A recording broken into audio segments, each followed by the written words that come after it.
I'll use for, like I said, for an example. As soon as bass season opens on third Saturday of June in New York State, there's always 2 or 3 tournaments on Canisius Lake in the month of June, as soon as the season opens. And you're going to get your guys that are seasoned pros on the lake. They know what they're doing. They're going to come in with an 18, 20-pound bag, a 5-fish limit, and then there's going to be 3 of them. And then everybody else zeros, doesn't catch anything, catches 2 fish, catches 3 fish, catches 1 6-pound bass and 4, 12 inchers. It's because it's that difficult to fish during the post-spawn. And again, easiest way for me to explain people when I have clients during that time of the year is I put on fast-moving baits. I get in the areas where I know they spawned, and I start making my way towards deep water. I start up shallow. If I'm catching them shallow, I stay shallow the whole day. If I'm catching them in that transition period, that 10 to 12-foot depth, which is pretty much right over the top of whatever weed lines are existing at that point in time, that's what I stay in. And I run that all day long. It's kind of got that time of year, you let the fish tell you what they're doing. Kind of let them tell you how fast they want the bait, how slow they want the bait. This time of the year, if you're not using a fast-moving bait, the other bait that is your best friend is a Senko. I absolutely hate these things in a tournament because they're a do-nothing bait. They take a lot of time to fish. You throw them out, they take forever to sink if you're fishing deep. If you're fishing shallow, it's not a bad thing, but these things have caught more fish within the last 15 years than probably any other bait on the market. There's a reason why they're $9 a bag for 8 of these things. You're paying $1.10 a bait, and you get 3 fish on each one, and it's like throwing money in the water, basically. But they do work. This type of bait, again, you go shallow, you go deep, you throw it out there, you let it sink, move it every now and then.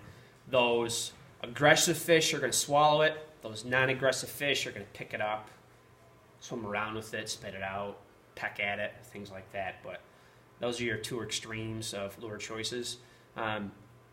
You can get them on the jig during the post-spawn, but those jig fish are fish that are going to be on the bottom.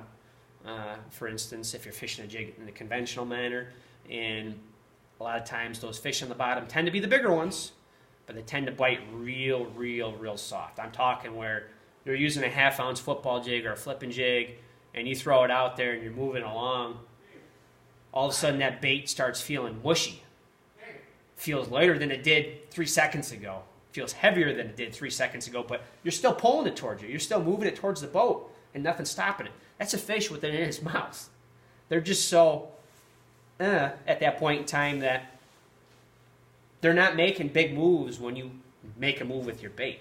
So what I like to tell people are hook sets are free, set the hook. You can't set the hook too much, you can't set it too little.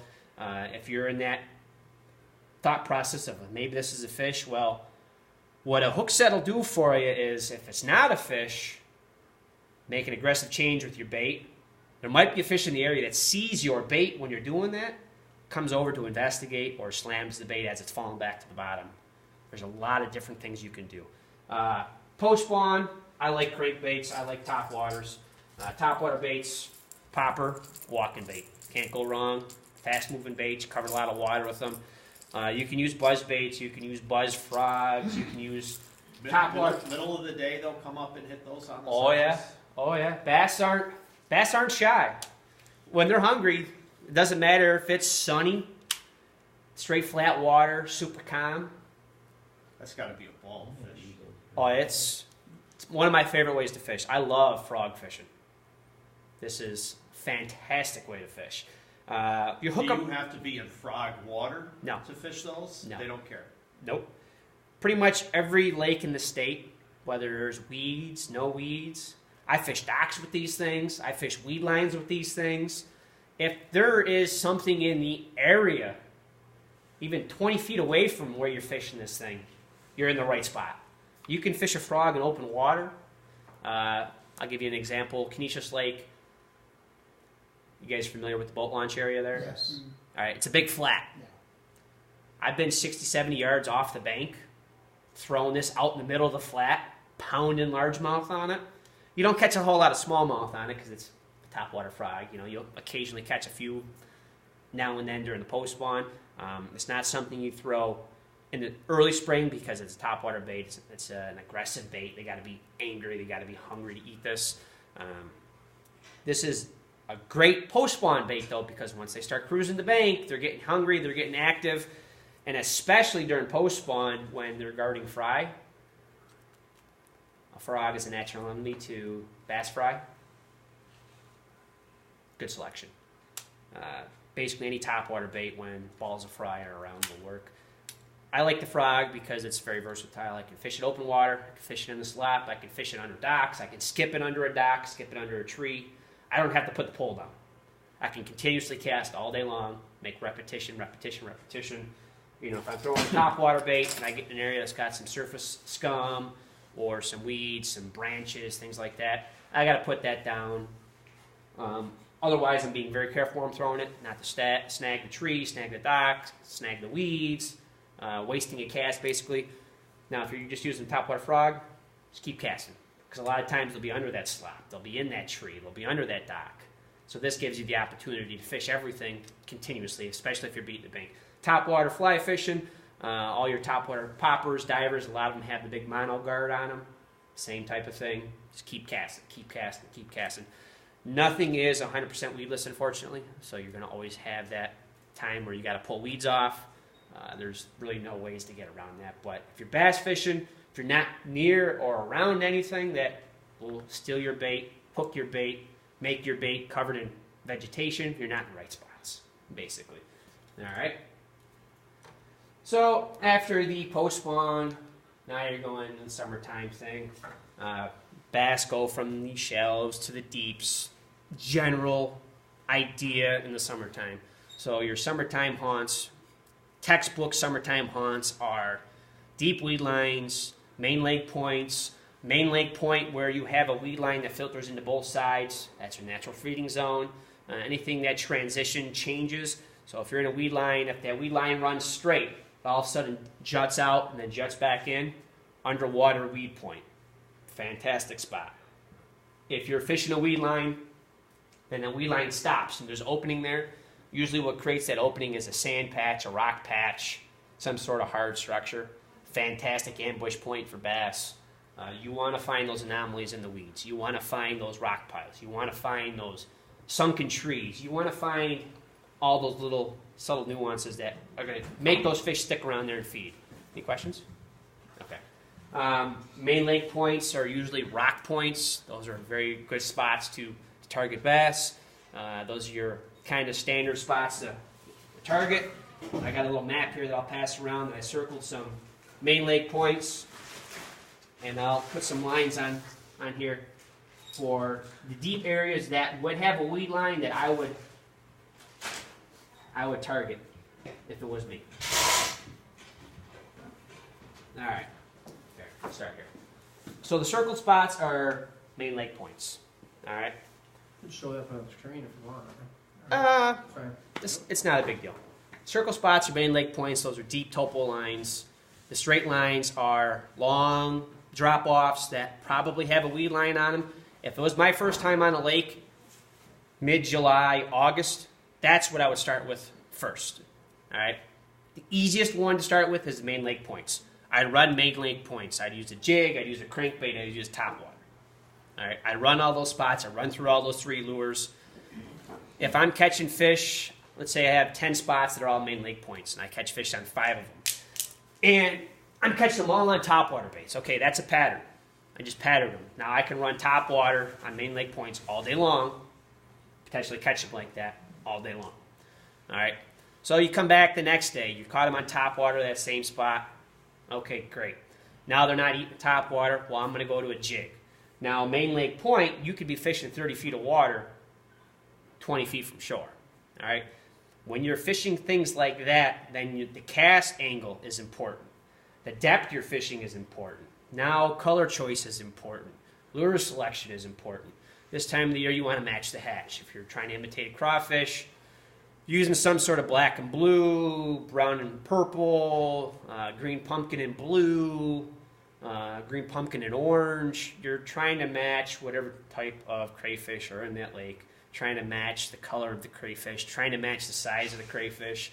If you're fishing a shad bait, okay, let's say you have Keuka Lake had some alewives in it back in the day. If you're keying on that, you're going to imitate an alewife. If you're keying on actual shad, you're going to imitate a shad. If they're keying on Niagara minnows, you're going to fish a bait that looks like a Niagara minnow. You want to imitate the forage feed in the summertime. There are some crazy baits like pink worms and, baits that are just off-the-wall colors that do work. But that's not the general rule of thumb. You want to match what you're trying to imitate. All right, any questions on that? All right, cool. All right, so again, summertime, deep points. After the deep points, I'm going to check out those deep drop-offs adjacent to those deep points. So if I pull up to a deep point and I see a weed line on this side, see a weed line on this side, and I see a rock point right in front of me, I'm going to go both ways. Fish one side of the weed line, go to the other side of the point, fish the other side of the weed line. You're going to run both, all right? So if you're catching fish on that point, if they're not on that point or off that point, they're going into the weeds adjacent to that point. They're not going to move very far in the summertime. They're going to stay within a 100-yard radius of where you've been catching them. The only lakes that tend to change where the big schools of bass tend to be is your Great Lakes areas, because you still have big balls of bait that make moves throughout the summertime. The Finger Lakes, some of the bigger Finger Lakes like Cayuga, Seneca have schools of bait that will physically change the location of the offshore bass. When I say offshore bass, for example, Cayuga Lake, down towards Union Springs and farther south, you tend to fish in the middle of the lake, like right in the middle of the lake, 18, 20 feet of water. But at that point, you're looking for deep structure with sonar. Sonar is your best friend in the summertime. If you want to be an effective bass fisherman, you have to have good electronics. That's the only part. The 11 o'clock session is now over. The noon session workshop. I guess that's cutting it short here. Any questions on this? We got 10 minutes. Line selection, is there anything that 12 o'clock session coming up. typically used for the? If I had to tell you, line selection, top waters, general use would be braided fishing line that floats, has no stretch. You can use frogs on it. You can use your topwater poppers on it. You can use your topwater spook style baits on it. Fly fishing, Right. float and fly line. Basically is what it is. Typically use braid. I use braid for the most part. It's I could do a whole seminar for an hour on topwater fishing and break down why you're using mono, why you're using fluorocarbon, why you're using braid. That's a whole different neck of the woods. But in general, if you want to use one specific line, one specific rod for your topwater fishing and to use a frog and a topwater popper, you can use braid. Braid will cover everything. For crankbaits, I use mono or fluorocarbon. Those are the only two choices. I don't use braid. One, because braid's expensive. Braid's more specific, technique specific when it comes to crankbait fishing. You have to be doing something very specialized that requires braid for crankbaits. So the easiest way to fish a crankbait is either with mono or fluorocarbon, because a true crankbait rod, which this is real soft, has a real soft tip. A lot of them are fiberglass, similar to fly rods, so they have a lot of flex to them. If you're not fishing a flexible, soft rod with a line choice that has give, you're going to rip the hooks right out of their face. Very simple. What are you doing when you go to fall? Fall, With it, water temperature's changing, it's dropping. Fish are starting to group together. Balls of bait are starting to get tight, starting to get big. All the bass are starting to gang up. They're chasing bait at that point in time. All right, so if you want to fly fish, this is where your sinking tippets come in, because they're not going to be shallow for the most part. Great Lakes, bays off the Great Lakes, they do make a move shallow because the big schools of Niagara's come up and they'll be in 5-6 foot of water. You can catch them shallow that way. Finger Lakes, you're fishing main lake points in the fall in the Finger Lakes. You're fishing between 20 and 40 feet deep off those main lake points. All right. If there's big balls of bait, such as Keuka Lake, deep diving jerk baits work great off those main lake points because they will come up and attack them if they're aggressively feeding. If they're not, that's when the spider grubs come in, your tube jigs come in. This is a spider grub. Okay, just imitates a crayfish. making cast across the points, you want to make contact with the rocks that are down on the base of those drop-offs in 20 to 40 feet of water, and you're looking for those